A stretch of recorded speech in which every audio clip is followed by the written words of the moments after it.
আসসালামু আলাইকুম।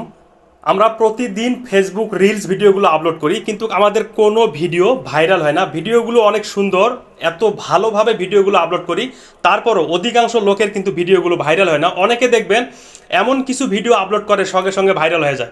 আসলে ফেসবুকে এমন একটা সেটিংস আছে, যখন আপনি কোনো রিলস ভিডিও আপলোড করবেন, এই সেটিংসটা যদি আপনি চালু করে আপলোড করেন, আপনাদের প্রত্যেকটা ভিডিও 100% ভাইরাল হবে। আজকের ভিডিওটা খুবই ইম্পর্টেন্ট। যারা ফেসবুক থেকে রিলস ভিডিও আপলোড করে টাকা ইনকাম করতে চান, কিভাবে সঠিক পদ্ধতিতে আপনারা রিলস ভিডিও আপলোড করে ভাইরাল করবেন, এই কাজটা কিন্তু শিখতে পারবেন।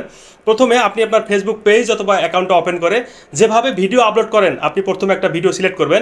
আমি পুরো প্রসেসটা আপনাদেরকে দেখাবো। এভাবে যদি আপনারা ভিডিও আপলোড করেন, 100% গ্যারান্টি দিয়ে বলবো প্রত্যেকটা ভিডিও আপনাদের ভাইরাল হবে। তো আমি এখন একটা ভিডিও আপলোড করব। তার জন্য আমি এই যে ক্রিয়েট এ রিলস, আপনি যেভাবে আপলোড করেন কোনো সমস্যা নেই। এক একজন বলে যে এক একভাবে আপলোড করতে হয়। আসলে আপলোড করাটা কোনো ব্যাপার না, সেটিংসগুলো করাটা সব থেকে গুরুত্বপূর্ণ। তো আমি ক্রিয়েট এ রিলে ক্লিক করে আমার ফোনের গ্যালারি থেকে একটা ভিডিও আমি এখানে সিলেক্ট করলাম। দেখুন এই ভিডিওটা আমি কিন্তু সিলেক্ট করলাম। তারপরে যে নেক্সট অপশন আছে, আমি এখানে ক্লিক করব। তারপর আপনারা আপনাদের পছন্দ অনুযায়ী এখানে একটা টাইটেল দিয়ে দিবেন, কী টাইটেল দিতে চান। তো আমি অলরেডি একটা টাইটেল এখানে লিখে রেখেছি, তো আমি এই টাইটেলটা কপি করে আমি এখন এখানে পেস্ট করব। তো আসলে ভিডিও আপলোড করার ক্ষেত্রে টাইটেলটাও কিন্তু খুব গুরুত্বপূর্ণ রাখে। তো আপনারা ভিডিও ক্যাটাগরি অনুযায়ী কিন্তু টাইটেলটা সিলেক্ট করবেন, তাহলে আপনাদের ভিডিওগুলো খুব সহজে ভাইরাল হবে। তো এখন আমি আমার মতো করে একটা টাইটেল এখানে লিখে দিলাম। তো আপনারা আপনাদের পছন্দ মতো টাইটেল লিখে দিবেন। তারপর এখান থেকে আপনাদের পছন্দ অনুযায়ী 2 থেকে 5টা আপনারা হ্যাশট্যাগ ব্যবহার করবেন, বেশি হ্যাশট্যাগ ব্যবহার করার প্রয়োজন নাই। তো আমি এখানে 2 থেকে 4-5টা হ্যাশট্যাগ ব্যবহার করলাম। তারপর যে গুরুত্বপূর্ণ সেটিংসটা, আমরা একটু নিচে স্ক্রল করে আসবো। আসার পর এই যে দেখুন সিমোর সেটিংস, আপনারা এখানে ক্লিক করবেন। তারপর এখান থেকে এই যে দেখুন A/B টেস্ট, এই অপশনটার কাজ কিন্তু অনেকে জানি না। এই অপশনটার জন্যই আপনাদের ভিডিওগুলো ভাইরাল হয় না। তো প্রথমে আপনারা এখানে ক্লিক করবেন। এখানে ক্লিক করার পর এই যে নিচের যে 2 নম্বর অপশনটা আছে, আপনি এখানে ক্লিক করে এই অপশনটা প্রথমে অন করে দিবেন। আপনি দেখবেন আপনার অফ করা আছে, এই যেটা টিক চিহ্নটা অন করে দিয়ে এখান থেকে ব্যাক করবেন। এখন ব্যাক করার পর আবার আপনি যখন ভিডিও আপলোড করবেন তখন এখানে ক্লিক করবেন। তারপর এখান থেকে যে কভার টেক্সট, এখানে আপনারা ক্লিক করবেন।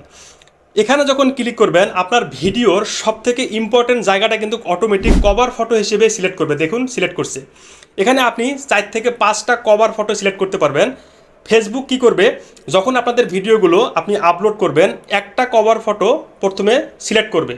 ওটা তো যদি ভালো ভিউ না আসে, তখন কি করবে, আরেকটা কভার ফটো এখানে কিন্তু সিলেক্ট করবে। তো আপনি যদি আলাদা কোনো কভার ফটো বা থাম্বনেল অ্যাড করতে চান, তাহলে এই যে প্লাস অপশন আছে, এখানে ক্লিক করে আপনি আপনার গ্যালারি থেকে অন্য কোনো থাম্বনেল কিন্তু এখানে অ্যাড করতে পারবেন। আর ফেসবুক অটোমেটিক যে থাম্বনেলটা আপনাদের এখানে অ্যাড করে দিবে, সেটা সবথেকে ইম্পর্টেন্ট এবং গুরুত্বপূর্ণ। এক এক সময় এক একটা থাম্বনেল কিন্তু আপনাদের ভিডিওতে শো করবে, যেটাতে থাম্বনেল দিয়ে বেশি ভিউ আসবে সেটাই কিন্তু ফেসবুক সেভ করে রাখবে। এর ফলে আপনাদের ভিডিওগুলো ভাইরাল হবে। তারপর এখান থেকে আপনার জয়টা পছন্দ, আপনি কিন্তু এখানে থাম্বনেল অ্যাড করতে পারবেন। তারপর এই যে উপরে দেখতে পারবেন সেভ অপশন আছে, এই সেভ অপশন আপনারা ক্লিক করবেন। তারপর আমি আপনাদের সামনে ভিডিওটা আপলোড করব, এই যে শেয়ার নাও, এখানে যখন আমরা ভিডিওটা আপলোড করব, দেখবেন আপনাদের ভিডিওটা 100% ভাইরাল হবে। ভিডিওটা যদি ভালো লাগে অবশ্যই শেয়ার করবেন, সবাই যেন ছোট্ট সেটিংসটা শিখতে